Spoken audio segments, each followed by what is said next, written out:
Добрый дзень, дарагія слухачы. Добрый дзень, дарагія калегі, удзельнікі дыскусіі. Вітаю ўсіх, хто зараз далучаецца онлайн да нас. Мяне зовут Тацяна Астроўская. Я працую ў Гердаўскім інстытуце гістарычных даследаванняў Усходне-цэнтральнай Европы ў Марбургу і таксама выкладаю ва ўніверсітэце Гісена. Я зраблю такой невялікі ўступ да нашай дыскусіі, а пасля перадам слова нашым удзельнікам. На пачатку крыху тэхнічнай інфармацыі. Сваё ўступнае слова я раблю па-беларуску. Акрамя беларускай мовы, наша мова падчас гэтай дыскусіі яшчэ нямецкая. Вы можаце выбраць мову на ладках унізе, справа на выяве глобуса. Вы таксама можаце слухаць дыскусію ў арыгінале без перакладу. Я адразу тут хацела б выказаць удзячнасць вялікую нашым перакладчыцам, якія працуюць тут для нас і для вас. Падчас дыскусіі мы вас запрашаем задаваць пытанні. Гэта вы можаце зрабіць праз функцыю пытанні і адказы Q&A. І апошняя важная тэхнічная заўвага. Мы вядзем запіс гэтай дыскусіі, і пасля ён будзе у трох варыянтах, на нямецкай, па-беларуску і у арыгінале выкладзены на Ютубе. Наша дыскусія адбываецца ў межах праекта форум гістарычных даследаванняў Беларусі. Гэты форум працуе пад дахам ДГО, нямецкага таварыства па даследаваннях Усходняй Европы. Форум — гэта платформа для прэзентацыі актуальных даследаванняў па гісторыі Беларусі ў міжнацыянальным і міжрэгіянальным кантэксце. Ён выбудоўвае сеткі кантактаў і абменаў паміж тымі, хто беларускімі гісторыкамі, якія былі вымушаны эміграваць у Германію, у Польшу, у Літву, а таксама іх калегамі. Мы арганізуем публічныя дыскусіі, а таксама прапануем конкурс даследчых стыпендый кожны год, які адбываецца. На другім этапе сваёй дзейнасці ў 2024-2025 годзе форум робіць такі актыўны ўхіл на вусную гісторыю і запрашае да супрацы удзельніц і удзельнікаў нефармальнай гістарычнай адукацыі. У гэтым форум падтрымлівае дарадчая група, якая склалася з 6 навукоўцаў з Беларусі і Германіі, а таксама іншых краін у выніку адкрытага конкурсу, і я таксама сёння прадстаўляю тут гэту групу. Тэма нашай дыскусіі сёння, як вы бачылі, чыталі, 80 гадоў пасля завяршэння Другой сусветнай вайны, палітыка памяці ў Беларусі і Расіі. Пытанне, якім чынам можна памятаць і казаць пра памяць аб гэтым досведзе радыкальным Другой сусветнай вайны, яно, канечне, вельмі вялікае, і я спадзяюся, што трошачкі мы тут прадвінемся ў яго разуменні. Другая сусветная вайна была, безумоўна, вялікай трагедыяй для ўсёй Усходняй Европы. Яна была досведам радыкальнага разбурэння жыцця ва ўсіх яго праявах. Гарэлі вёскі, былі разбураныя да падморку гарады, загінулі мільёны людзей. Гісторыкі да гэтага спрачаюцца пра лічбы. І былі пакалечаныя і маральна, і фізічна дзесяткі мільёнаў. Беларусь апынулася ў эпіцэнтры гэтага радыкальнага разбурэння. Якім чынам памяць пра гэта скрайняе разбурэнне, гэту скрайнюю траўму наогул магла існаваць? Мне падаецца, памяць пра гэты скрайні досвед вельмі доўга існавала паміж немагчымасцю помніць, немагчымасцю апісаць гэты досвед і немагчымасцю забыць, немажлівасцю забыць, недазволенасцю забыць. Нельга забыць, вось гэты такі савецкі лозунг, які доўгі час быў такім заклікам, на які мы ўвесь час арыентаваліся. Ён быў заклікам савецкай палітыкі памяці, але ён быў важны таксама і па-за яе межамі. Мы доўгі час верылі ў тое, што забыць гэта самае кепскае, самае кепскае, што можа з намі адбыцца. І вось тое, што адбываецца зараз, мы бачым, што гэта нашмат яшчэ больш страшна, таму што зараз адбываецца не забыццё, зараз адбываецца нешта зусім іншае. Зараз адбываецца тое, што вось гэты досвед з крайняй траўмы, досвед з крайняй ахвяры, крайні досвед. Над ім адбываецца гвалт, і па сутнасці над ім такое адбываецца адмаўленне гэтага скрайняга досведу, і якім чынам пра яго сапраўды можна гаварыць, якім чынам можна супрацьстаяць досведу вось гэтага гвалтоўнага адмаўлення крайняй траўмы. Я спадзяюся, мы трошачки зразумеем сёння пасля нашай дыскусіі. Гэта была такая невялікая ўводная частка з майго боку. Я зараз вельмі радая прадставіць вам мадэратарку нашай дыскусіі Крысціну Янека. Крысціна Янека – навуковая супрацоўніца Цэнтра ваеннай гісторыі і сацыяльных навук Бундесвера ў Потсдаме. Яна шмат піша якраз пра вось гэты досвед інструменталізацыі, выкарыстання гісторыі, шмат навуковых працаў на гэту тэму напісала. Таксама яна супрацоўнічала з беларускімі калегамі, напрыклад, гістарычнай майстэрняй імя Леаніда Левіна, і таксама з'яўляецца адной з аўтарак беларускай нямецкай выставы «Месца знішчэння Малы Трасцянец. Гісторыя і памяць». Вялікі дзякуй, Крысціна, што згадзіліся мадэраваць гэту дыскусію. Цяпер ваша чарга.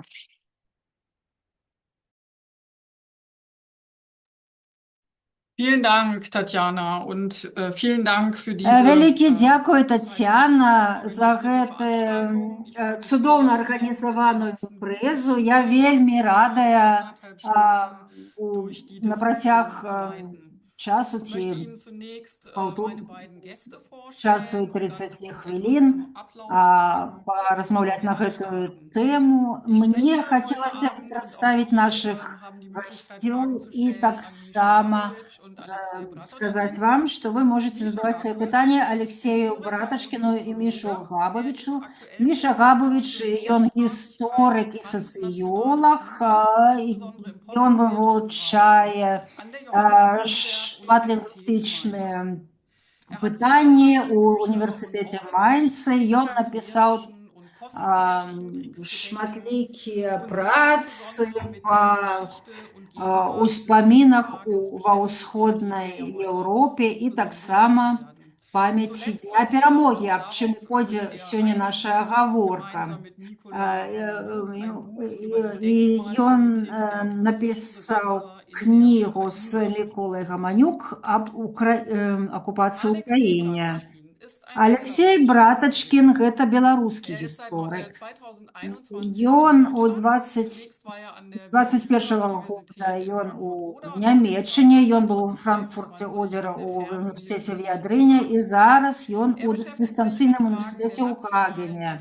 Ён займаецца пытаннямі міжнароднай ідэнтычнасці у Беларусі, таксама у постсавецкай прасторы, і таксама трансфармацыя і адукацыя у Беларусі. Ён быў з 13 по 21 год Public History Program this European College of European Arts. І гэты цэнтр, аднак, закрылі ў 21 годзе. Ён таксама быў куратарам выстаў і таксама займаўся тэмамі пацыентамі псіхіятрыі падчас Другой сусветнай вайны. Я вельмі рада, што мы можам размаўляць на гэтую тэму пра Беларусь, і мы можам заняцца гэтым пытаннем больш. Мы таксама паразмаўляем пра Украіну, гэта рамкі нашай дыскусіі, таго, што адбываецца ў Украіне. auf Russland. Але ж наш фокус Ich будзе möchte на Беларусь gleich і mit einer Расіі. Frage an Misha und Я Alexei зараз starten und хочу dann haben wir пачаць geplant, in з einem Art пытання chronologischen Bogen да Мішы і nochmal Аляксея, zurückzuschauen in і die потым Geschichte мы dieses Tages, des храналагічна 8. und паглядзім, 9. што Mai, адбывалася ў dann etwas über гісторыі die адносна гэтых historische und дзён politische Entwicklung 8 und і natürlich die 9 Instrumentalisierung траўня. im Канешне ж, мы Kontext звернемся des да Kapitels zu інструменталізацыі, sprechen. у першую Ich чаргу würde ў gerne eine кантэксце Weile вайны auf супраць dem Украіны. Podium, auf dem virtuellen Podium Спачатку sprechen, мне aber Sie хацелася haben б uns schon застацца von ў Tatjana межах gehört, die нашай групы Möglichkeit, на Fragen zu подыуме, stellen. але, як вы Ich ўжо werde чулі ад nach einer Тацяны, gewissen вы Zeit in атрымаеце den магчымасць задаць Bereich Fragen und пытанні. Antworten schauen, Пытанні werde праз Ihre нейкі Fragen час я einbeziehen und dann werden зазірну wir sehen, wie у sich das entwickelt, um am рубрыку Ende dann пытанні і nochmal адказы, auf dem і virtuellen потым Podium zu мы schließen. зможам звярнуцца да вашых пытанняў Ich таксама. würde gerne beginnen Я хацела mit б der aktuellen пачаць Entwicklung in з diesem Jahr, der 8. актуальнай 9. Mai сітуацыі, liegt ja nun з gerade hinter uns. сёлетняга Wir sind im 3. Jahr святкавання des 9 Krieges Russlands gegen die мая. Ukraine, wenn wir von Гэта der трэці Vollinvasion год sprechen. вайны Und ich würde gerne расійскай zunächst mal, супраць uns Украіны. alle ein І wenig abzuholen, спачатку worüber wir нам eigentlich хацелася, каб sprechen. Zunächst усе mal Sie, больш-менш Misha, былі на fragen, адным wie wurde узроўні denn der 9. ведання, Mai і in diesem Jahr in давайце Russland паразмаўляем begangen? пра тое, Gibt es як у signifikante Расіі Unterschiede zu dem быў letzten Jahr? адзначаны Und гэты was ist дзень, Ihnen і besonders ці aufgefallen? ёсць Welche нейкія Bilder und адрозненні ў Emotionen параўнанні sind з bei diesem мінулымі Datum гадамі, in diesem нейкія Jahr in новыя Russland verbunden вобразы, gewesen? як гэта было ў Расіі, Міша? Дзякуй вялікі. Сапраўды ёсць вельмі значныя адрозненні ад мінулых гадоў.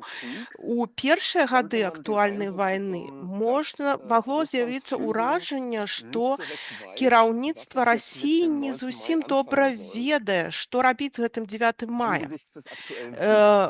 І акурат у кантэксце гэтай вайны. Бо трэба ж неяк гэта звесці з успамінамі пра Другую сусветную вайну. І быў нібы страх, калі мы будзем зашмат гаварыць пра Другую сусветную вайну, то гэта можа быць занадта небяспечна. Мы можам звярнуць увагу на тое, што расійскія салдаты зараз паміраюць. І з іншага боку ёсць попыт з боку сямей салдат, каб яны таксама былі ўключаны ў гэтую памяць. І ў першыя гады актуальнай вайны і гэта былі было б менш помпы, было менш міжнародных гасцей, быў гэты бессмяротны полк, гэта традыцыя, якая ўжо існуе 13 гадоў, што людзі з партрэтамі сваіх сваякоў выходзяць на вуліцу. Гэта практычна не было бачна, гэтая традыцыя ў гэтыя першыя гады. Гэта традыцыя, якая сапраўды ўзнікла знізу. Гэта была традыцыя, якую увялі крытычныя журналісты з Томска. Яны гэта сапраўды яно было дзяржаўная традыцыя ўжо, і ў апошнія гады мы бачылі, што гэта было вельмі у зменшаным выглядзе.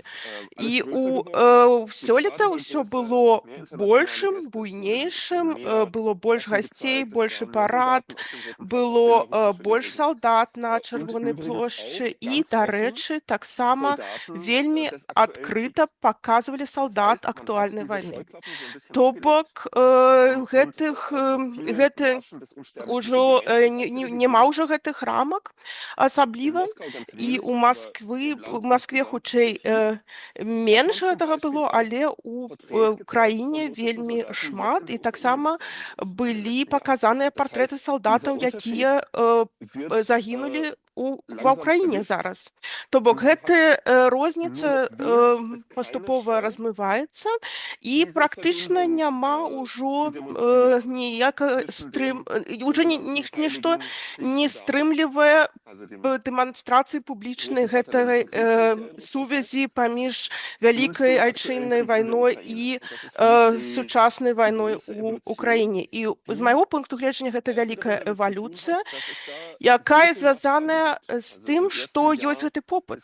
У першыя гады вайны супраць Украіны былі таксама ўзведзеныя помнікі салдатам, якія зараз загінулі, і было менш. І зараз не стараліся не вельмі шмат гаварыць пра гэтых салдат, а зараз палітыка, можна сказаць, радыкальна змяніліся, вельмі шмат помнікаў паўстаюць, вельмі шмат дошак ганаровых, і гэта сапраўды уплецена ў памяць пра Другую сусветную вайну. Пра помнікі мы яшчэ пагаворым. Зараз мне хацелася б звярнуць увагу менавіта пра тое, што было іначай сёлета. А як было ў Мінску сёлета, Аляксей? Як гэта было? Дякую вялікі за пытанне і дзякую за магчымасць прыняць удзел у дыскусіі. Перш за ўсё, хацеў бы сказаць, што 9 мая працавала як бы вельмі спецыфічна. Частка прапаганды была разлічана на тых, хто знаходзіўся ўнутры Беларусі, а частка на тых, хто знаходзіўся звонку. І так было заўсёды, і 9 мая раней выкарыстоўвалі, напрыклад, для таго, каб падкрэсліць, што Расія мае перад Беларусю пэўныя абавязкі, таму што мы ўсе разам былі ў траншеях Другой сусветнай вайны. Але зараз пэўная змена роляў адбылася, і гэтае 9 мая прашло пад палітычным ціскам Расіі. І гэта можна даказаць на прыкладзе як мінімум 3 момантаў. Перш за ўсё, былі дазволены 6 бессмяротнага палка, і гэта ўспрынялі вельмі радасна ўсе прарасійскія актывісты ўнутры Беларусі, таму што гэта даволі спецыфічная і асобная гісторыя. Была зменен час параду, таму што Лукашенко вымушаны быў быць у Маскве, і таксама на яго аказвалі ціск, каб ён выкарыстоўваў георгіевскую стужку. Гэта 3 такіх моманты, якія перш за ўсё бачныя, і 9 мая ператварылася ў інструмент ціску на Беларусь, на Лукашенка непасрэдна, і гэта даволі цікавы момант. Яшчэ хацеў бы сказаць, што паколькі гэты ціск адчуваўся і паколькі адбылася пэўная сінхранізацыя беларускай і расійскай прапаганды, мы бачым, як унутры Беларусі ёсць разам з рыторыкай пабеды, не завяршэння вайны, а 80 год пасля пабеды, мы бачым адначасова антызападную і антыукраінскую рыторыку ва ўсіх медыа дзяржаўных, якая выкарыстоўвае тэрміны накшталт неанацызм. Гэта як бы ілюстрацыя да таго, як гэтае свята спрабуюць інструменталізаваць. Яшчэ я хацеў бы сказаць, што калі можна, я не вельмі люблю арганічныя метафоры, але у мяне такое вось адчуванне біполярнага разладжання, расстройства памяці, таму што з аднаго боку унутры Беларусі усе гавораць пра пацыфісцкі дыскурс, што ніколі болей, але разам з расійскай прапагандай гэта набывае выгляд «можам паўтарыць». І такі вось спалучэнне, гібрид такі стварыўся вельмі цікавы з вот гэтых 2 дыскурсаў, і гэта пэўным чынам існуе ўнутры Беларусі як такі абсурдны момант. І яшчэ трэці такі момант, на які я звярнуў увагу, мы з калегамі разглядалі візуальнае афармленне Мінска і шэрагу іншых гарадоў, і заўважылі, што шэраг фота, якія прэзентаваны ў медыйнай прасторы, гэта не аўтэнтычныя фота, а фота, якія рэканструяваны. То есть беларусы, маладыя беларусы зняліся ў ролі тых, хто быў удзельнікамі альбо удзельніцамі вайны, і ўвогуле вось гэта гістарычная рэканструкцыя, такой historical reenactment стаў часткай візуальнага перформанса па ўсёй Беларусі, пачынаючы нават з дзіцячых садкоў. і завяршаючы такімі дзяржаўнымі калектывамі. З аднаго боку, на мой погляд, гэта праява такой аўтарытарнай каланізацыі паўсядзённага жыцця, калі спрабуе ўрад пранікнуць як мага глыбей і сустракае пэўную, мабыць, падтрымку, мы не ведаем гэта дакладна. З другога боку, гэта яшчэ і цікава тым, што ілюструе тое, пра што гаворыла Тацяна Астроўская. Траўма разыгрываецца, яна не пераапрацоўваецца. І галоўнае тут як бы вспомніць вось гэтую ідэю афекта. Адзін з сацыолагаў Ушакін гаворыў пра эфектыўны менеджмент.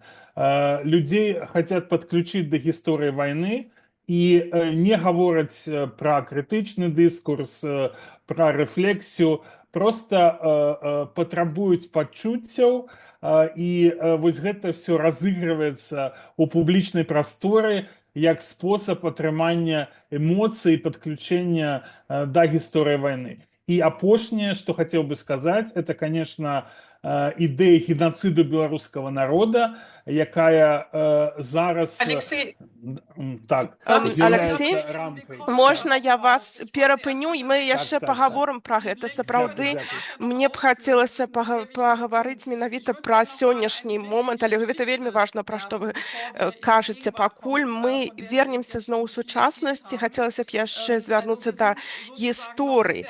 Мы яшчэ у тым часе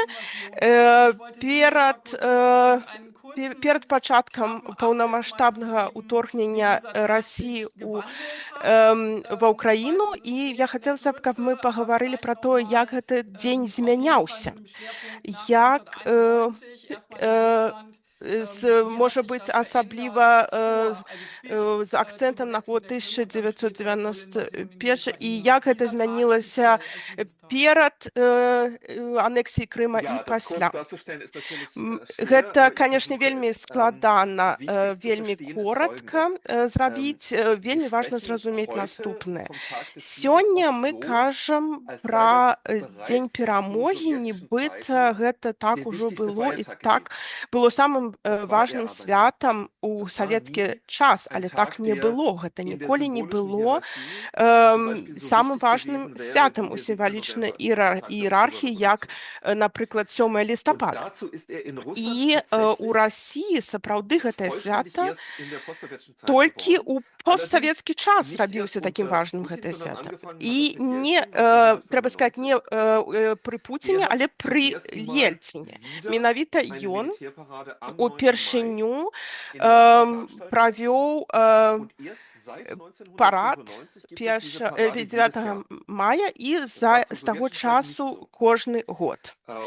У савецкі час так не было, і у пастсавецкі час, і перадусім пры Пуціне гэты дзень сапраўды стаў дэ-факта самым галоўным нацыянальным святам. А вакол гэтага свята было вельмі шмат розных новых практык, якіх не было ў савецкую эпоху. Усё, што мы бачым сёння, штогод, бессмяротны полк, георгійская стужачка, гэта ўсё было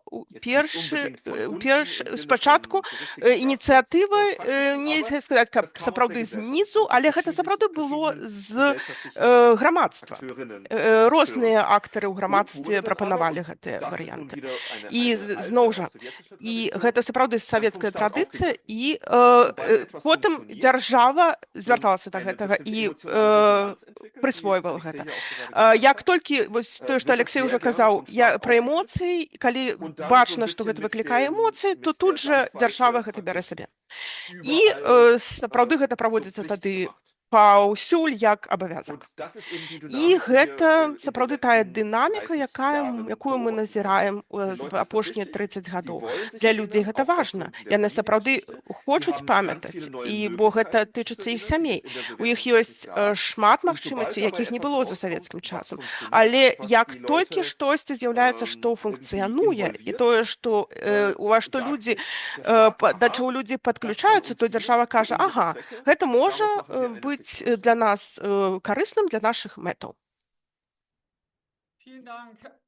Алексей, Sie haben das vorhin schon Вялікі angesprochen, дзякуй. in Belarus, Алексей, вы ўжо казалі was пра die тое, Parade што betrifft. ў Беларусі, Ich што würde датычыцца gerne Sie парада, bitten, uns zu erklären, ёсць адзін момант. was ja І anders ist als in Russland der Nationalfeiertag auch патлумачце, eine besondere Rolle spielt, auch für die вось у Erinnerung Расіі an ёсць das гэты Kriegsende, нацыянальны weil nämlich, нейкае свята, abgesehen von großen runden Jahrestagen, таму wie што zum Beispiel in diesem акрамя Jahr, юбілейных датаў, як у normalerweise die гэтым Parade годзе, jedes Jahr am 4. ёсць Juli таксама і stattfindet, парад also у eben am Мінске Nationalfeiertag. 3 Und am ліпеня. 8. und 9. Гэта Mai нацыянальнае ein свята. І vergleichsweise таксама kleines Programm 8-9 mit einem мая Marsch der Veteranen in у der параўненні з Innenstadt, wie eine гэтым Art гэта Volksfest. невялікая Vielleicht такая können Sie uns імпрэза das з Zusammenhang kurz noch mal парадам erklären, weil das ветэранаў. ja Можа, вы можаце in патлумачыць unser на aller гэтым? Vorstellung ist die Parade immer Бо am 9. мы Mai und das думаем, ist in што Belarus парад in dem неяк Regel nicht 9 траўня, а ў Беларусі гэта не так.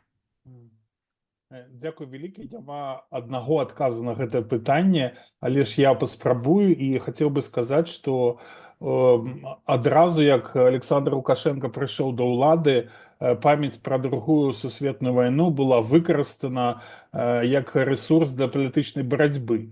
І ў 95-м годзе з'яўляецца ў дзяржаўнай прапагандзе ідэя таго, што палітычная апазіцыя ў Беларусі гэта тыя, хто яны праяўляюць спадчыну ад нацысцкіх калабарантаў часоў вайны. Гэта ідэя зараз таксама выкарыстоўваецца, і з тых часоў мы бачым, як гэта памяць пра вайну як палітычны рэсурс вельмі патрэбна аўтарытарнаму рэжыму. Але што я хацеў бы адзначыць, што калі да 2003 года выкарыстоўваліся савецкія наратывы, то пасля аўтарытарны рэжым пачаў змяняць гэтую памяць пра вайну і ў тым ліку пэўныя рытуалы, якія былі звязаны з 9 мая. І гэта працягвалася даволі доўгі час. Што здарылася пасля анексіі Крыму? Перш за ўсё, 9 мая было выкарыстана для таго, каб правесці сімвалічную дыстанцыю паміж Расіяй і Беларусю. Таму што замест георгіевскай стужкі прапаноўваліся цветы пабеды. Маецца на ўвазе беларуская сімволіка свята для таго, каб падкрэсліць пэўную незалежнасць Беларусі ад Расіі. Але і ў 2015 годзе на 9 мая у Беларусі быў парад, які не быў мілітарысцкім. Гэта была дэманстрацыя дасягненняў Беларусі ў часы аўтарытарнага рэжыму, і ўдзел у гэтым парадзе прынялі амерыканскія часткі. Гэта даволі цікава як падзея, таму што праз 5 год, у 2020 годзе, у час ковіда, адбыўся парад, у якім мілітарысцкі дух быў падкрэслены. І вось гэта мілітарызацыя памяці, мілітарызацыя, як бы новая мілітарызацыя 9 мая стала часткай сучасных падзей. І яшчэ адна лінія, пра якую вось, Крысціна, вы сказалі, гэта такая спецыфічная канкурэнцыя паміж 3 ліпеня і прабачце, і 9 мая. Тут трэба сказаць, што сапраўды, як замецілі незалежныя сацыолагі, паступова па меры таго, як адбылася кансалідацыя аўтарытарнага рэжыму, ён пачаў ствараць сваю культуру памяці і свае рытуалы, якія былі звязаны з Вялікай Адчыннай вайной, з другой сусветнай вайной, але адбылася пэўная апрапрыяцыя. І вось парад змясціўся з 9 мая на іншую дату, для таго, каб падкрэсліць пэўную таксама дзяржаўнасць у Беларусі, яе структуру, яе заснаванне. Але зараз мы бачым, як вось зноў пахіснулася вся гэта канструкцыя, яна змянілася, і вось мы бачым парад на 9 мая, і, як уже казаў, гэта таксама адбываецца пад вялікім палітычным ціскам Расіі.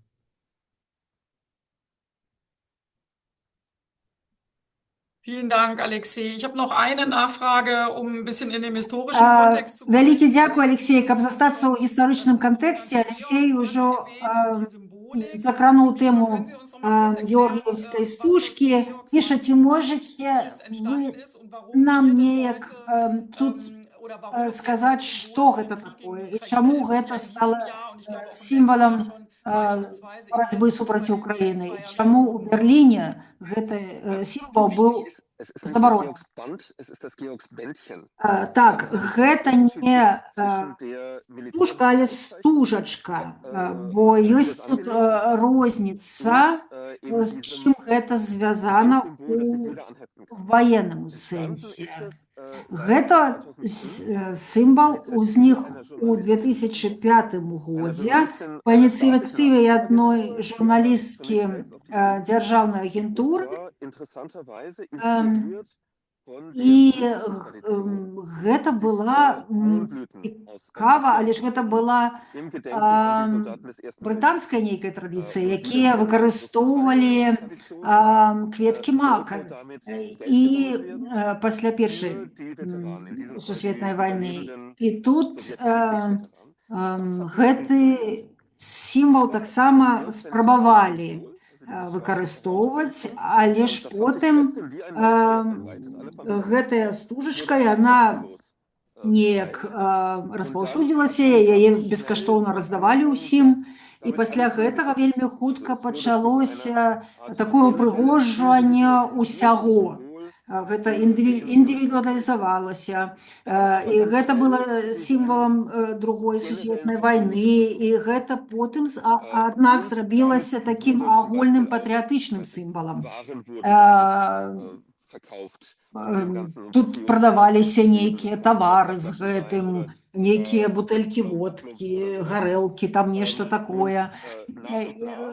І пасля паступова, як я ўжо казаў, дзяржава заўважыла, гэта добра функцыянуе, гэта людзі добра ўспрымаюць, тады мы зробім гэта абавязкам для дзяржаўных чыноўнікаў, і таксама зробім гэта сімвалам афіцыйнай расійскага патрыятызму, таксама у падтрымку гэтай палітыкі, якая зараз у Расіі адбываецца, і такім чынам гэты сімвал стаў такім нейкім, зліўся ў адно паміж патрыятызмам Пуціна і памяццю аб другой сусветнай вайне, асабліва пасля 2014 года, пасля анексіі Крыма, і гэта таксама стала ўжо сімвалам такой расійскай агрэсіўнай палітыкі. Алексей, калі я бачыла гэта правільна, то беларускі прэзідэнт на парадзе не насіў гэтую стужачку. Як гэта трэба разумець? Ці можна гэта якую самастойнасць ацэніць? Ён ужо ў апошнім годзе, летась таксама гэтага не рабіў. Як гэта можна ацэніць? Ну, у 2015 годзе гэта была тыповая прыкмета гэтай сімвалічнай дыстанцыі. Мы разам святкуем пабеду, але мы маем права на тое, як мы это інтэрпрэтуем і як мы гэта робім. У любым выпадку гэта была такая спроба яшчэ як бы граць на поле нацыянальнай ідэнтычнасці у Беларусі і дэманстраваць гэта. Але зараз мы бачым, што гэта хутчэй праблема яго уласнай свядомасці, я б сказаў, таго, хто ён, як ён сабе адчувае зараз і што ён жадае прадэманстраваць. Я не ведаю яго думкі, але тое, што гэты ціск на яго ажыццяўляўся, напісалі практычна ва ўсіх медыа, і мы бачым, як ён спрабуе хоць так падкрэсліць пэўную дыстанцыю ад таго, што адбываецца. Мы не ведаем, ці сапраўды ён адчувае гэту дыстанцыю, але гэта як частка палітычнай гульні, на мой погляд. Vielen Dank. Wir haben jetzt schon viel über die politische Вялікі Dimension дзякуй. Мы des ўжо Tages шмат казалі gesprochen. пра Das würde ich gerne noch mit einer Frage an Sie vertiefen, bevor wir маштаб, і мы zur таксама Zeitgeschichte kommen. паглыбімся ў Wie гэтую Mischa, тэму. ist es denn Putin eigentlich Міша, gelungen, як den 9. Пуціну Mai удалося 2021 гэтае signifikant 9 Fundament der траўня Geschichtspolitik zu machen? зрабіць такім фундаментам Und war сваёй das гістарычнай bereits, Sie палітыкі? wahrscheinlich auch nicht in Putins Kopf Вы schauen, таксама не aber можаце wie заглянуць у hat sich галаву das Пуціна, entwickelt але ж як als гэта geschichtspolitisches развівалася Fundament und dann як zur фундамент Legitimation гісторыі des палітыкі Ukraine-Krieges. і Mit таксама welchen як інструмент geschichtspolitischen легітымізацыі Maßnahmen вайны hat er супраць diese Украіны, Erinnerung an das Kriegsende auf diesen якімі Tag захадамі so ён гэта kanalisiert? зрабіў гэтага ці каналізаваў гэтую Das kam natürlich nicht памяць. aus dem Nichts. Ну, зразумела, гэта адбылося не на пустым месцы. У Расіі ў 90-е гады была вялікая дыскусія, што можа стаць нацыянальнай ідэяй зараз пасля камунізму. І таксама у сітуацыі, калі ўсё грамадства было вельмі падзеленае. І таксама ўсе баяліся, што можа пачацца нейкая грамадзянская вайна. І Ельцын тады займаўся гэтым пытаннем і глядзеў, што ў нас ёсць, які сімвал можа нас трымаць разам. І ён так быў вымушаны, так сказаць, вярнуцца да гэтага матэрыялаў Другой сусветнай вайны. Другога нічога не было, бо ўсе астатнія пытанні былі вельмі супярэчлівыя, калі казаць пра грамадзянскую вайну, пра часы цароў, пра рэвалюцыю, пра савецкія часы. І там былі два такія лагеры, якія супрацьстаялі. Але ж вайна, гэта, ну, яна тут можа ўсіх аб'яднаць. І пасля гэтага, уже ў часы Пуціна, была нейкая такая дынаміка паміж генерацыямі. Гэта быў час унукаў тых, хто удзельнічаў у вайне. І гэта ў постсавецкай прасторы, гэта так, што дзеці тых, хто меў гэтыя траўматычныя перажыванні, там былі цяжкасці размаўляць аб гэтым, бо для дзяцей гэта было эмацыянальна цяжка, у них не было такой дыстанцыі, бацькі, можа, не хацелі аб гэтым гаварыць, але ж, калі прыйшлі ўнукі, тады ім пачалі расказваць пра гэта. Гэта не толькі ў Расіі, гэта таксама ў ўсіх постсавецкіх грамадскасцях. І тады гэта было такое ўжо нейкая романтычная такая інтэрпрэтацыя, і таксама былі новыя магчымасці, інтэрнэт, банкі даных і так далей. І дзяржава гэта таксама вельмі хутка зразумела і таксама пачала гуляць у гэтую гульню і ўмешвацца. І гэта ім вельмі добра ўдалося, бо ўжо быў запыт з боку грамадства. Калі быў бы нейкі іншы запыт, то яно бы тоже таксама развівалася бы. Алексей, у Беларусі ёсць асаблівасць, што гэтыя ўспаміны аб вайне ў 2020 годзе таксама былі звязаны з гэтымі пратэстамі супраць фальсіфікаваных прэзідэнцкіх выбараў. Быў таксама прыняты закон аб экстрэмізме, аб прадухіленні рэабілітацыі нацыянал-сацыялізма, так што любая форма пратэста – гэта экстрэмізм. І па гэтай логіцы усе беларускія нацыянальныя сімвалы з'яўляюцца нацыянал-сацыялістычнымі сімваламі. І вы можаце патлумачыць нам гэтую сувязь, якую робіць дзяржава?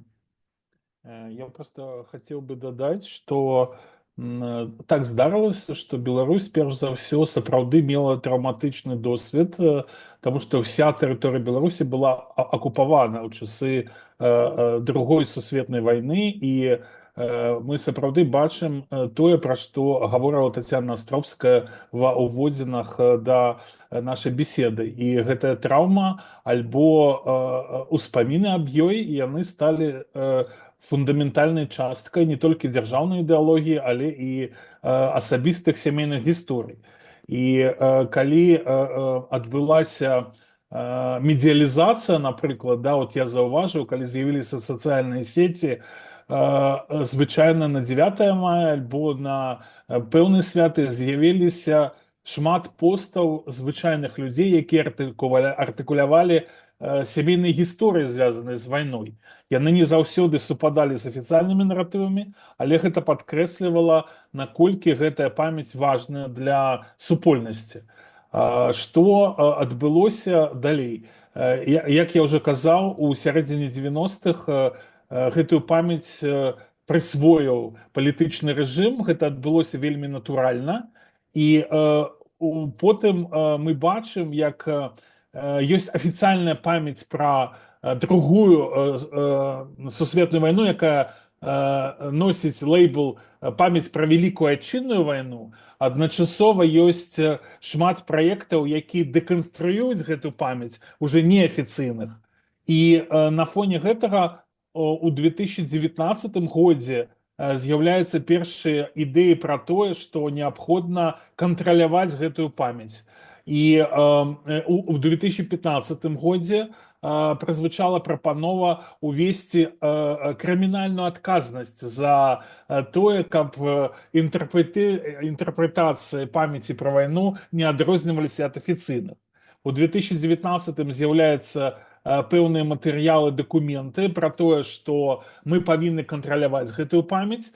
А што адбылося ў часы пратэстаў? У часы пратэстаў, калі уявіць, напрыклад, Мінск, геаграфію Мінска, вялікія мітынгі адбываліся побач з музеем Вялікай Айчыннай вайны, які быў адчынены Лукашенко разам з Пуцінам у 2014 годзе, і побач са стэлай, помнікам у гонар Вялікай Айчыннай вайны. І ў дзяржаўнай прапагандзе з'явіліся вось гэтыя спробы рэанімаваць наратыў сярэдзіны 90-х о том, што пратэстуючыя гэта тыя, хто па спадчыне атрымалі нацысцкую ідэалогію. І задача сілавікоў захаваць спакой в Беларусі і не дапусціць вяртання фашызму. І вось гэты дыскурс стаў распаўсюджвацца моментальна ў дзяржаўнай прапагандзе. Vielen Dank. Dann kommen wir jetzt Дзякуй mal вялікі. tatsächlich Давайте зараз звернемся да сучаснасці. Дзень перамогі, мы ўжо гэта чулі, гэта перамога над фашызмам у прапагандзе і, адпаведна, вызваленне Еўропы ад нацызму, нацыянал-сацыялізму. І да гэтага звяртаецца актуальная прапаганда ў Расіі і ў Беларусі таксама ў сувязі з вайной і вельмі дакладна робіць гэтую звязку паміж перамогай і вызваленнем, робіць звязку з вайной ва Ўкраіне. І тут, згодна з прапагандай, гаворка ідзе пра вызваленне Ўкраіны ад фашызму. І я хачу запытацца вас абоіх, наколькі функцыянуе гэтая сувязь, калі мы яе прааналізуем. У прапагандзе гэта адна справа, але ж, як можна сказаць, наколькі дзейнасная гэтая прапаганда, наколькі эфектыўная гэтая прапаганда. Мы бачым у Беларусі і у Расіі, што наколькі гэта функцыянуе як легітымацыя вайны. Міша, можа быць, хочаце спачатку гэта з расійскай перспектывы патлумачыць. Тут ёсць шмат пунктаў. Па-першае, нам трэба быць вельмі уважлівымі, што тычыцца тэрміналогіі. Канешне, у Расіі кажуць пра фашызм, а калі кажуць пра фашызм, маецца на ўвазе найгоршы вораг.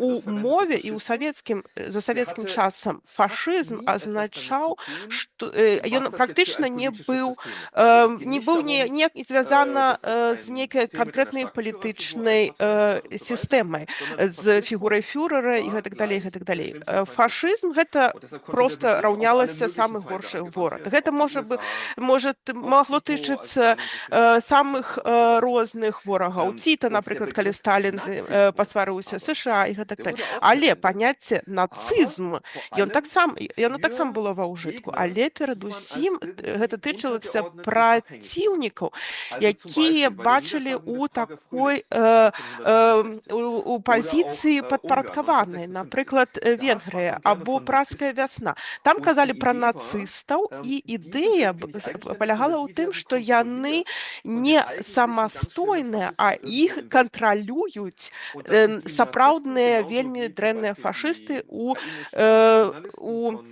на захадзе.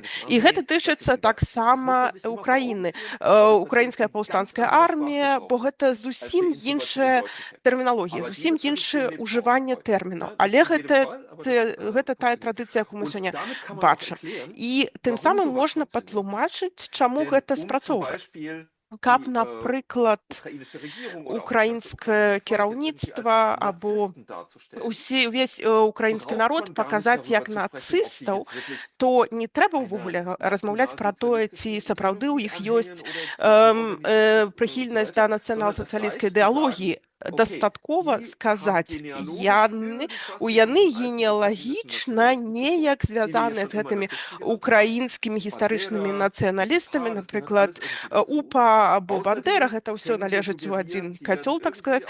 І мы можам таксама падразумяваць, што імі кіруюць США або з Еўропы, гэта нацысты, зноў жа, якімі кіруюць фашысты. І гэта дастаткова, каб паказаць іх нагоршымі ворагамі. І большасць людзей ўсё адно, як гэта на ўзроўні дэталяў выглядае. І гэта расійская ідэалогія вельмі эклектычная зараз. Там усё разам кідаецца ў адзін кацёл. Напрыклад, ідэалагізм з 19 стагоддзя, калі мы кажам, што Украіны як дзяржава не існуе, украінскай мовы не існуе, гэта таксама дадаецца да гэтага мікса. І сімвалічна гэта праяўляецца у тым, што, напрыклад, расійскія танкі адпраўляюцца ў Украіну з 3 сцягамі.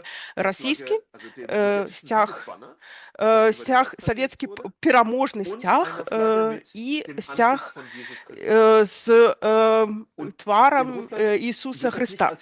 І ў Расіі не бачаць ніякіх супярэчнасцяў. Гэта святая вайна, гэта ў пэўным сэнсе паўтарэнне Другой сусветнай вайны, і гэта патрыятычна. Гэтага дастаткова. Дзякуй вялікі за гэтае тлумачэнне і вельмі дзякую за тлумачэнне у тэрміналогіі. Аляксей, як гэта сувязь функцыянуе паміж гістарычнай перамогай над нацыянал-сацыялізмам і гэтай вайной ў Украіне? Гэта як у Расіі, ці ёсць там нейкія адрозненні? Я думаю, што ёсць пэўныя адрозненні, таму што мы памятаем, што калі пачалася гэтая вайна, калі Расія ўторглася в Украіну, у Мінску, нягледзячы на тое, што ўжо фактычна 1,5 гады адбываліся рэпрэсіі, на вуліцы выйшла каля 1000 чалавек. І гэта быў такі момант, калі грамадства яшчэ спрабавала аказваць супраціў таму, што адбываецца. Зараз мы не ведаем ніякай сацыялогіі, то есть, калі яна ёсць, яна даволі спецыфічная, пра тое, што думаюць беларусы накшталт вайны в Украіне. Але яшчэ калі адбываліся падзеі, якія датычыліся Крыму, то частка беларусаў згаджалася з тым, напрыклад, што Расія мае гістарычныя правы на Крым. І я маю на ўвазе, што тлумачылася гэтая згода беларусаў тым, што яны знаходзяцца ў медыйным расійскім поле. І гэта сапраўды працуе, але я хацеў бы сказаць, што зараз у беларускага ўрада ёсць яшчэ адзін вораг, гэта польскі ўрад, напрыклад, і дзіўным чынам мы бачым, як антынацысцкі супраціў арміі Краева ператварыўся у нацыстаў. у поўным сэнсе на тэрыторыі Беларусі знікаюць помнікі, звязаныя з арміяй краёвай, і ў дзяржаўнай прапагандзе мы бачым армію краёвай як нацыстаў. І я хацеў бы сказаць, што гэта вельмі цікава, таму што калі мы ўспомнім структуру музейных экспазіцый у Беларусі, то калі экспазіцыі расказвалі пра нацыянал-сацыялізм, гэта ніколі не быў такі структурны расказ, які бы дэманстраваў тое, што гэта за ідэалогія ў шырокім сэнсе. Гэта было тое, што з намі адбылося, калі нацысты сюды прыйшлі. Але пры гэтым ніякага аналізу, рэфлексіі такой глыбокай не было. І я думаю, што гэта таксама частка адказу на пытанне, як у масавай свядомасці ўспрымаюцца ўсе гэтыя катэгорыі, там фашызм, нацыянал-сацыялізм і гэтак далей. Дзякуй. Vielen Dank. Ich würde jetzt gerne, Дзякуй Sie haben beide вялікі. den Rahmen schon aufgemacht, Вы aber ўжо jeden Tag, сапраўды вельмі Blick weiten auf die падрабязна Kriegserinnerung, расказалі den пра тое, Umgang mit што dem гэта Narrativ, auch было beispielsweise гістарычна über ў Denkmäler und сённяшняй Museen. Bevor wir das aber перспектыве tun, пра würde ich gerne mal музеі і fragen, помнікі мы яшчэ пагаворым, але wer auch immer von спачатку Ihnen beiden darauf хацелася б antworten mag. Wie wurde denn in яшчэ diesem Jahr in запытацца, der як Ukraine сёлета der ва 8. Mai Ўкраіне begangen, beziehungsweise warum der 8. святкавалі Mai und nicht der 9. 8 Mai? мая, Und wie 8 unterscheiden траўня, sich а die чаму Formate? менавіта Wir haben ja 8, viel а не gehört jetzt über 9, die як sehr pompösen ва und ўкраіне, großen як Formate, insbesondere in які адрозненні Moskau, ёсць у aber auch фарматах. Мы бачылі in Minsk. пампезныя Und das war in der парады, Ukraine, асабліва ў wie wir auch in Маскве, den ў Мінску Bildern gefertigt таксама, sehen, haben і anders. Und vielleicht ва können Sie uns ўкраіне beide гэта das noch было mal зусім einordnen. іначай. Wollen Можа Sie быць, вы anfangen, Mischa? можаце нам патлумачыць, што гэта было. Міша, пачнеце так. У Украіна гэта вельмі цікавы выпадак, што тычыцца змен у культуры памяці. З 2014 года спачатку было так, што побач з 9 мая, з савецкай традыцыі паходзіць, і 8 мая было ўведзена як яшчэ адзін дадатковы дзень. І украінскае кіраўніцтва, усе кіраўніцтвы вельмі стараліся дасягнуць балансу паміж гэтай савецкай традыцыяй, з тэрміналогіяй Вялікай Айчыннай вайны, якая зноў жа да сённяшняга дня шмат для каго ва ўкраіне значна, і яны спрабавалі поруч з гэтым усё гэта еўрапеізаваць і гаварыць пра ўсю другую сусветную вайну. Гэта сімвалічна было бачна у датах. Яны казалі не пра 41, а 39 год. Зноў жа былі новыя сімвалы памяці ўведзены, адна з версій макавай кветкі. І часта гэта, аднак, было мы бачылі на савецкіх манументах, і гэтыя новыя даты з'явіліся зноў жа на савецкіх манументах. І летась было 9 мая не афіцыйным святам, але гэта не значыць, што ніхто яго не святкуе. Акурат у украінскай правінцыі, у невялікіх гарадах мы бачым, што 9 мая таксама людзі збіраюцца ля помнікаў. Мікола Раманюк, мой калега, зрабіў апытанні, дзе высветлілася, што шмат хто ва ўкраіне выступаюць за тое, каб святкаваць 8 мая, а не ж 9 мая, але яны пакуль не ведаюць, якія практыкі трэба выкарыстоўваць. Пакуль што невядома, што трэба рабіць іначай. Яны хочуць рабіць гэта іначай, яны хочуць гэты дзень неяк іначай адзначаць, але пакуль што яшчэ невядома, як. Шмат хто кажа пра тое, як яны не хочуць гэта рабіць, яны не хочуць савецкіх практык, гэтай усей помпы, савецкіх сімвалаў, але пакуль што яны не разумеюць, як яны хочуць святкаваць 8 мая. Аляксей, ці ёсць нейкая сувязь у культуры памяці у Беларусі, у дачыненні да тых практык, якія зараз па-іншаму выглядаюць ва ўкраіне. Вы казалі пра тое, што ў Беларусі таксама ёсць кветка, ва ўкраіне гэта мак, у Беларусі таксама кветка, але ў дзяржаўных колерах, прыкладна у той жа час, як і георгіўская стужачка, узнікла гэта кветка, як у Беларусі. Ці назіраюць за тым, як гэта за зменамі ва ўкраіне, гэты перанос на 8 мая, арыентацыя хутчэй на Еўропу, як там, якую сувязь мы бачым, якія рэакцыі мы бачым у Беларусі, наогул ці ўспрымаюцца гэтыя змены? Ну, безумоўна, усе сочаць за тым, што адбываецца ў краіне, па меншай меры тыя, хто працуе і працаваў там у пэўных таварыствах альбо civil society, да, грамадзянскай супольнасці. І я хацеў бы сказаць два слова пра свой персанальны досвед, таму што ў 2015 годзе я пабываў у музеі Вялікай Адчыннай вайны ў Кіеве, які перайменавалі ў гэты час у музей Другой сусветнай вайны. Это адбылося ў 2015 годзе, праз год пасля адкрыцця музея Вялікай Адчыннай вайны ў Мінску. І для мяне было вельмі цікава параўнаць гэтай экспазіцыі, як яны былі пабудаваны, і як першы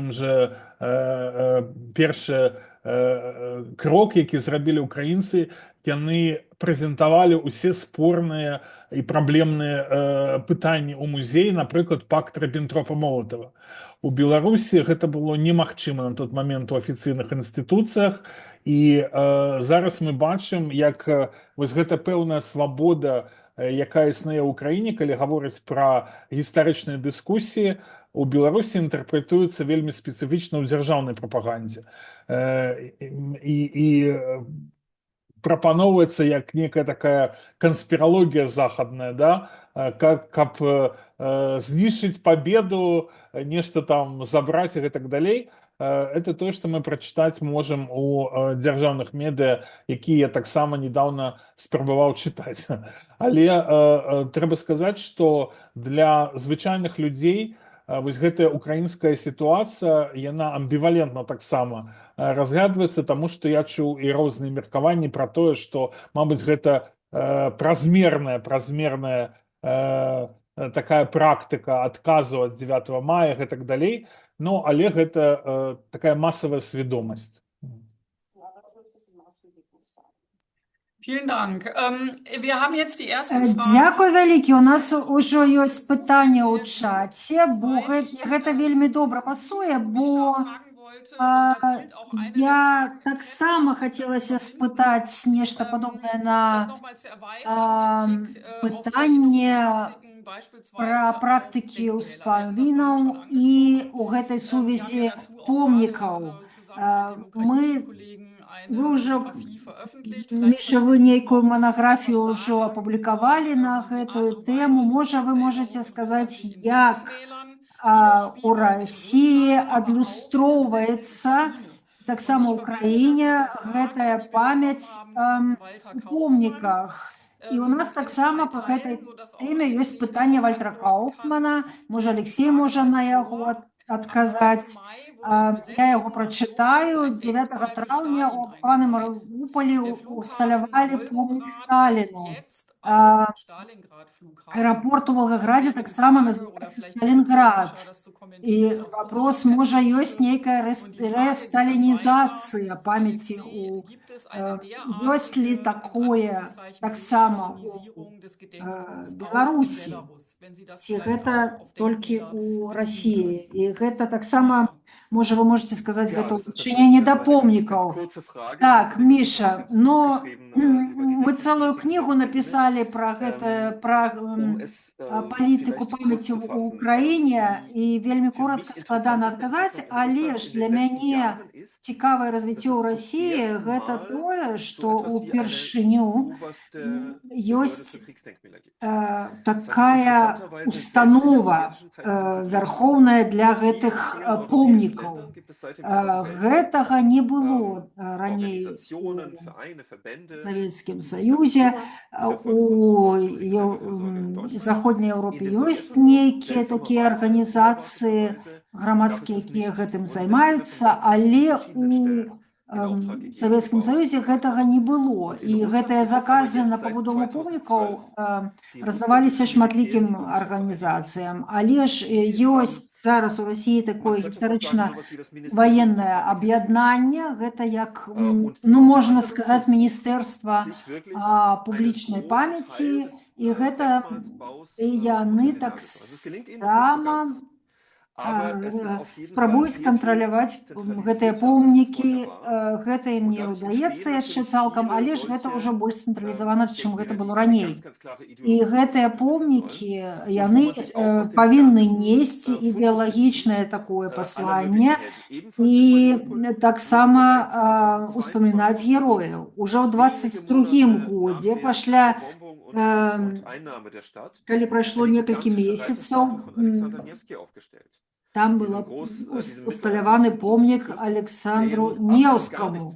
Гэты князь са сярэднявечча, які ніякага дачынення не мае да ўкраінскай тэрыторыі гэтай, але ж ён стаў сімвалам гэтай вялікасці расійскай дзяржавы. І ён таксама, і гэты помнік, яго пабудавалі ў Санкт-Петербургу і прывезлі ў Марыуполь. І гэта таксама, такога ёсць шмат, але ж тут ёсць і іншыя актары у гэтай сферы помнікаў, якія аказваюць ціск у розных напрамках. Яны хура-патрыёты, сталіністы, і яны кажуць, што гэта яшчэ не датаскова. Яны хацяць неяк Вагнерам таксама усталяваць нейкі помнік. І гэта расійскай дзяржаве неяк не пасуе, але ж яны гэта неяк церпяць. І яны не ведаюць, як зрабіць гэта у гэты момант, але ж на абукаваных тэрыторыях у краіне быў таксама, гэта быў сімвал такой русіфікацыі гэтых тэрыторый. Гэта расійская армія, ці акупанты, яны прыйшлі і думалі, што гэта іншая версія Расіі. І яны былі вельмі здзіўленыя знайсці савецкія помнікі з часоў Другой сусветнай вайны. І ім трэба было думаць, што з гэтым рабіць. І таму яны пачалі рэстаўраваць гэтыя помнікі, там, дзе гэта не было неабходнасці ў гэтым, яны нейкімі рознымі колерамі іх там размалёўвалі і усталявалі.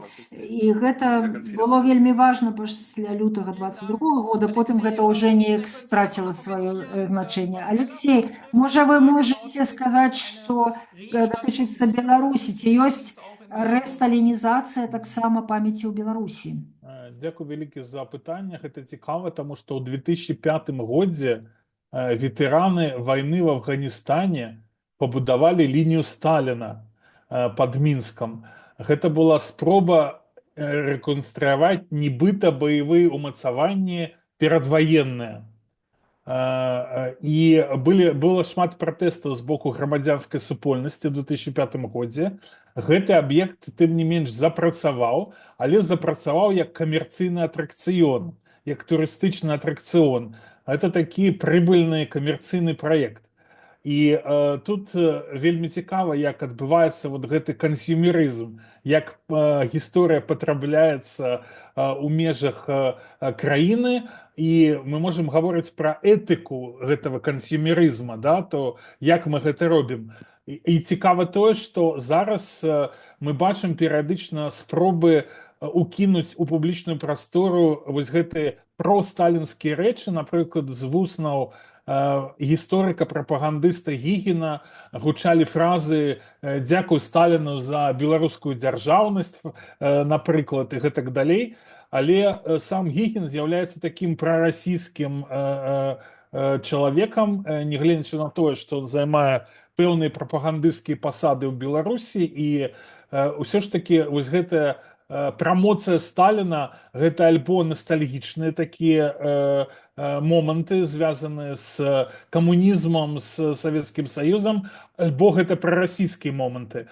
Беларусь не была імперскім цэнтрам, ну, я б так сказаў. І фігура Сталіна, і згодна з сацыялагічным апытаннем раней, не мела такой ролі, не грала такой ролі, як у Расіі, напрыклад.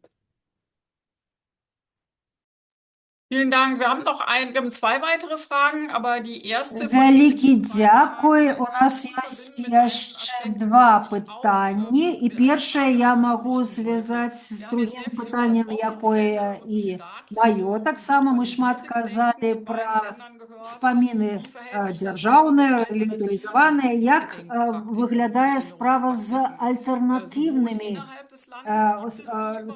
успамінам? Ёсць ли яны ў межах краіны, і ці можна іх практыкаваць, і калі так, то як? І як беларусы і расіяне святкуюць гэтае свята у выгнанні? Даниэль Прус пытаецца, і гэта прыносіць неўпэўненасць для апазіцыі ў Беларусі і Расіі. І ёсць ли у гэтай дні больш ціска, больш рэпрэсій у Беларусі і ў Расіі? Міша, як гэта выглядае у Расіі?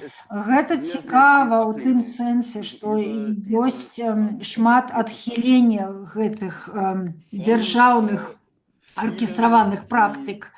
Тыя, хто супраць Путіна, супраць палітыкі ў краіне, яны маюць сваё месца, але ж ёсць і ў гэтых людзей часта патрэба ў альтэрнатыве. Кожны год узнікае дыскусія на гэтую тему, і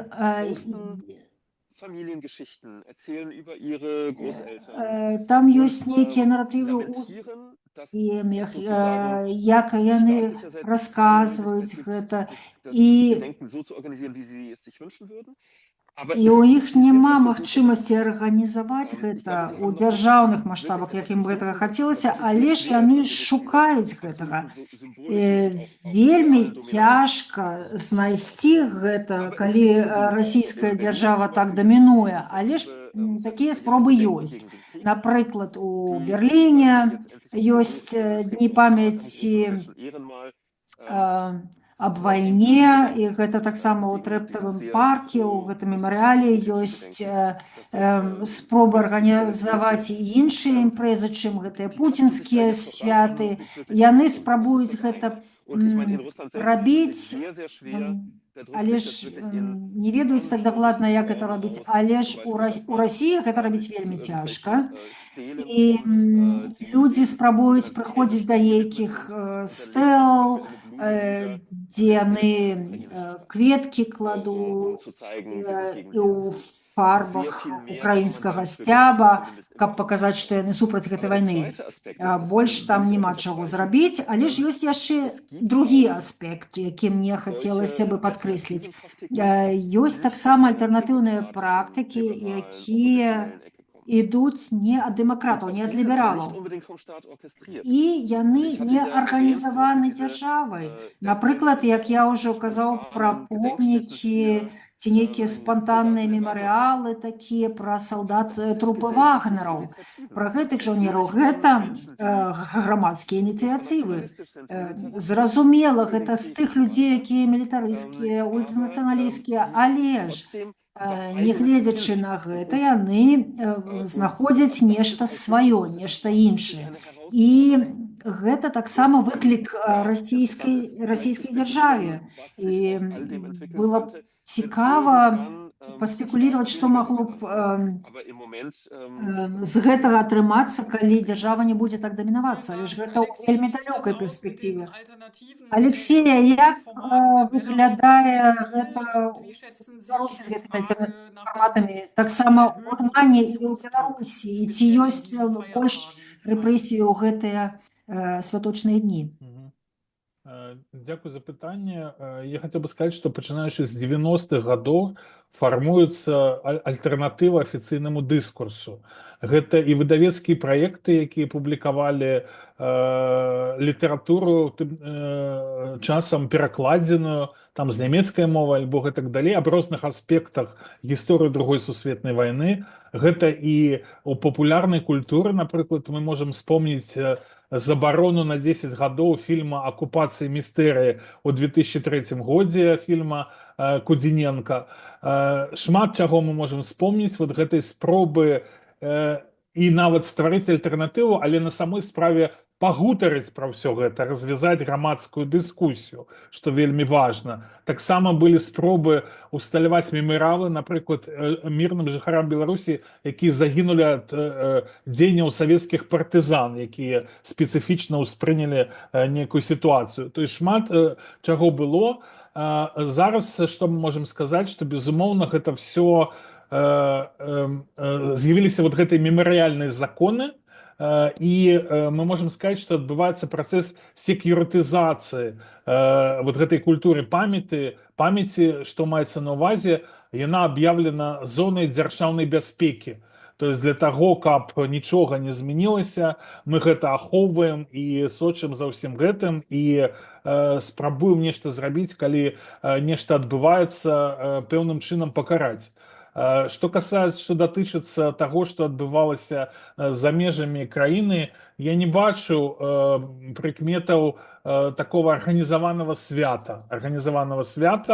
Я могу сказаць, што я ведаю, што, напрыклад, эміграцыя адрозніваецца, і, напрыклад, у габрэйскай супольнасці Ізраіля мы бачым, людзі святкуюць 9 мая, напрыклад, тым ліку тых, хто з Беларусі, для гэта важна, это звязана з іх ідэнтычнасцю, напрыклад, і эмігранцкай. Сярод эмігрантаў, які пакінулі Беларусь пасля 2020 года, в асноўным ёсць такія пункты кансалідацыі, якія датычацца нацыянальнага наратыву і ідэі свята Дня волі, напрыклад, у сакавіку.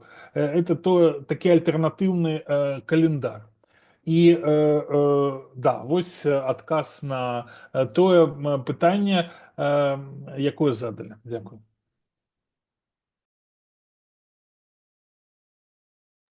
Vielen Dank. Wir haben jetzt noch eine Frage Вялікі aus дзякую. У нас ёсць яшчэ адно пытанне з чата. Пасля нам уже трэба завяршаць нашу дыскусію. Гэта Віктор Шадурскі. Я прачытаю гэтае пытанне. Але ж мне хацелася б казаць, што ў нас ёсць больш за 50 слухачоў. Гэта вельмі добра, мы вельмі радыя гэтаму, і вы таксама актыўна удзельнічаеце ў дыскусіі. Шадурскі задае вам, Алексей, наступнае пытанне. Дзякуй за цікавую дыскусію, і ён кажа канкрэтна. На ваш погляд, чым адрозніваюцца асноўная афіцыйная прапагандысцкая адзнакі падзей другой сусветнай вайны ў савецкай Беларусі і ў аўтарытарнай Беларусі, якая існуе сёння? То бок розніца паміж БССР і аўтарытарнай Беларусю зараз, як Рэспублікі Беларусь. Дякую за пытанне. Я хацеў бы трохі вярнуцца да таго, што я казаў раней. Я маю на ўвазе, што напрыканцы Савецкага Саюзу мы бачым такі пацыфісцкі дыскурс «никогда болей», «never more». І это стала вельмі важнай часткай майго дзяцінства і дзяцінства ўвогуле майго пакалення. І мы з гэтым жылі. І зараз мы бачым працэс мілітарызацыі памяці пра вайну, і гэта все вельмі спецыфічна. У тым ліку гэта адлюстроўваецца і ў афіцыйнай прапагандзе ў Беларусі. Але што я хацеў бы сказаць, для мяне самая цікавая частка гэта вось гэта ідэя генацыда беларускага народа і тое, што зараз адбываецца, таму што я бачу, як адбываецца такая гібрыдызацыя з аднаго боку савецкіх практык, з другого боку ліберальных практык, але які былі прысвоены аўтарытарным рэжымам. Гэта барацьба за прызнанне І мяне здесь цікавіць ідэя ахвярнасці, тое, што мы называем national victimhood, і тое, што ў Беларусі атрымала вельмі спецыфічны выгляд. Тут мы ўсе пацярпелі, пры гэтым скрыта ўся гісторыя вайны, гісторыя Халакоста і гэтак далей, і пацярпелі нібыта мы, але ж на самой справе дзяржава змагаецца за уласную легітымнасць унутры грамадства і звонку. І вось гэта вось ад мы перамаглі, і была трагедыя, і мы зараз не хацім, каб яна паўтарылася, мы перайшлі да нейкіх такіх патрабаванняў, да мілітарысцкага такого напора і вельмі спецыфічнай атмасферы разыгрывання гвалту у музеях, у прапагандзе, вось гэтага ваеннага гвалту. І цікава, што нават сам Лукашенко заявіў, што мы не павінны баяцца напугаць, напрыклад, тых жа дзяцей, тым, якія жорсткасці мы паказваем зараз пра вайну, таму што гэта так і было. То есть маецца на ўвазе, я бачу вялікія этычныя праблемы з тым, што адбываецца з гэтым дыскурсам пра памяць о вайне. Und ähnlich, nur ein Satz, ähnlich Eva, ist ich Яшчэ ganz kurz, genau, Sie nämlich da noch mal, яшчэ вельмі коротка хачу запытацца пра тэму генацыду ў Расіі. Гэтая тэма таксама ёсць, але крыху іншая. У Расіі кажуць, вельмі нядаўна пачалі казаць пра, яны кажуць пра генацыд не рускага, а савецкага народу. Гэта пачалося ў Расіі пазней, чым у Беларусі, і гэта сапраўды рэакцыя, мне здаецца, на тое, што Аляксей сказаў пра міжнародны дыскурс віктымнасці, што ўсе былі ахвярамі, і што гэта важней, чым тое, што яны былі героямі. І ў Расіі гэта існуе паралельна, гераічны дыскурс, і паралельна цікавым чынам гісторыкі падтрымліваюць ідэю генацыду савецкага народу. І таму нам трэба, як наследнікі Савецкага Саюза, нам не трэба ні пра каго, ні перад кім прасіць прабачэння, калі кажуць пра гвалт з боку Чырвонай арміі. Важны гэты аспект гэтага генацыду, то калі ўжо і трэба каму папрасіць прабачэння, то ўсім астатнім. Гэта былі не толькі немцы, але таксама іншыя еўрапейскія краіны. Там у вермахце былі і салдаты з Францыі, з іншых краін. Уся Еўропа напала на нас і здзяйсняла генацыд. Мы зараз наближаемся до конца. Я хочу завершить пытаннем да вас абодвух. Давайте паглядзім у будучыню. Аледа Асман сказала, што помнікі — гэта манументы часу, помнікі часу. І што яны кансалідуюць грамадства, кансалідуюць супольнасць. І мы бачылі сёння, як гэта інструментуецца на дзяржаўным узроўні. І я хочу вас запытацца, як гэта будзе у будучыні з вашага пункту гледжання наконт 8 і 9 мая, таксама з улікам таго, што ў нас хутка не будзе ўжо ветэранаў. І яшчэ пытанне, якое звязанае з першым, можа быць такая вельмі смелая перспектыва, як можа выглядаць дзень канца вайны, калі, я кажу, калі не ў выпадку, калі палітычныя сістэмы зменяцца. Як будзе выглядаць гэтая тэма? Алексей, пачнеце вы? Я вось хацеў паслухаць Михаіла, што ён скажа. Не, сапраўды гэта даволі цяжкае пытанне, таму што трэба ўключыць фантазію. Але увесь час у 90-е, 2000-е гады мы бачым, як дыскурс памяці пра вайну, ён паміж двумя полюсамі знаходзіцца, паміж гістарызацыяй, паміж спробай аднавіць карціну гісторыі, даць магчымасць розным групам расказаць пра свой досвед вайны і знайсці пэўную рамку для того, каб усе гэтыя досведы аб'яднаць і зрабіць пэўныя вывады. І з другога боку, іншы полюс — гэта прапаганда, інструменталізацыя і стварэнне такой гіперрэальнасці памяці, калі яна напоўнена такімі сімулякрамі, нібыта, да, унутры якіх мы існуем. Я спадзяюся, што калі зменіцца палітычная сістэма, мы убачым крокі ў накірунку гістарызацыі вайны. І мы пабачым больш спакойныя адносіны да ўсяго гэтага, і мы пабачым пэўную у добрым сэнсе дэпалітызацыю працы.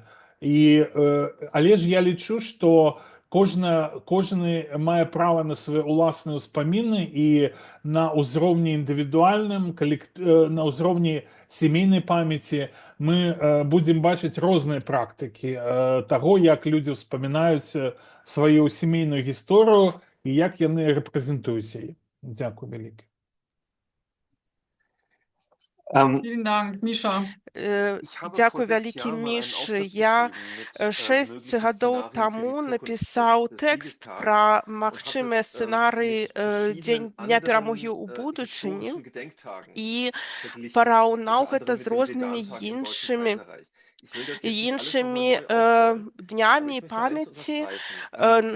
Я хачу падкрэсліць, не хачу ўсе расказваць, але калі мы зараз кажам пра Дзень перамогі, то ёсць такі бінарны дыскурс. Ёсць з аднаго боку дзяржаўная палітыка памяці, гэта галоўная роля дзяржавы, яе практыка і гэтак далей. І гэта маніпуляцыя, інструменталізацыя памяці. Гэта уключае, канешне, што ёсць штосьці, чым маніпулююць, што інструменталізуюць, але побач з гэтым ёсць нейкая аўтэнтычная памяць, сапраўдны досвед людзей, сапраўдная памяць людзей. І нам трэба гэта неяк падзяліць між сабою. Гэтае дзяржаўнае, ад гэтага трэба пазбавіцца, і тады мы пабачым гэта аўтэнтычную і сапраўдную памяць. І мне здаецца, што гэта ілюзія. І я сапраўды вельмі шмат займаўся памяццю пра вайну, і мы можам пабачыць вельмі выразна, што кожная памяць пра вайну гэта ўсё адно мае нейкую рамку. І ў Савецкім Саюзе практычна не было нейкай альтэрнатыўнай рамкі. І гэта ўжо пачынаецца з даты. 9 мая гэта не было нейкім спантанным рашэннем людзей. Гэта было палітычным рашэннем Сталіна, што менавіта 9, а 8 мая будуць днём памяці. І трэба быць вельмі асцярожнымі з гэтым уяўленнем, што калі мы нарэшце пазбавімся ад Пуціна, то тады тут жа настане дэмакратыя, а і не толькі дэмакратыя, але таксама аўтэнтычная памяць пра вайну праявіцца і будзе практыкавацца. Мне здаецца, што нам трэба вельмі шмат трэба будзе працаваць над гэтым. І ці будзе увогуле мажлівым стварыць штосьці не ў сэнсе прафесійнага разгляду, гістарычнага разгляду вайны, а ў сэнсе практык у дзяржаве, якія пазбавіцца ад гэтага дзяржаўнага багажу. Мне здаецца, што гэта немагчыма.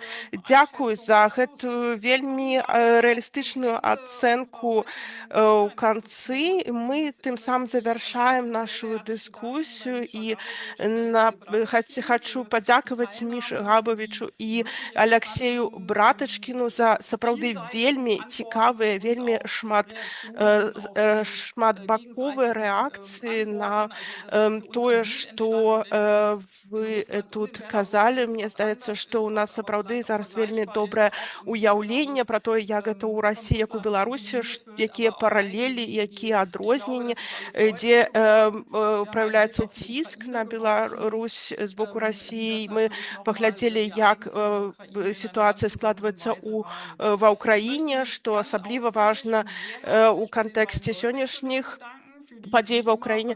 І мы вельмі дзякуем нашым перакладчыцам, якія сапраўды, як заўжды, вельмі фантастычна перакладалі. І я хачу падзякаваць нашым арганізатарам ДГО і форуму гістарычных даследаванняў Беларусі і за тое, што мы маглі пагаварыць пра гэты прапагандысцкі інструментызаваны дзень і разглядзець у такой шырокай перспектыве і адрэфлексаваць тое, што мы бачылі сёлета ў гэтых краінах. Я вельмі дзякую вам за ваш інтарэс да гэтых тэмаў, за ваши пытанні. Мы вельмі будзем рады вас бачыць на наступных мерапрыемствах. Шчыра дзякую. Дякую.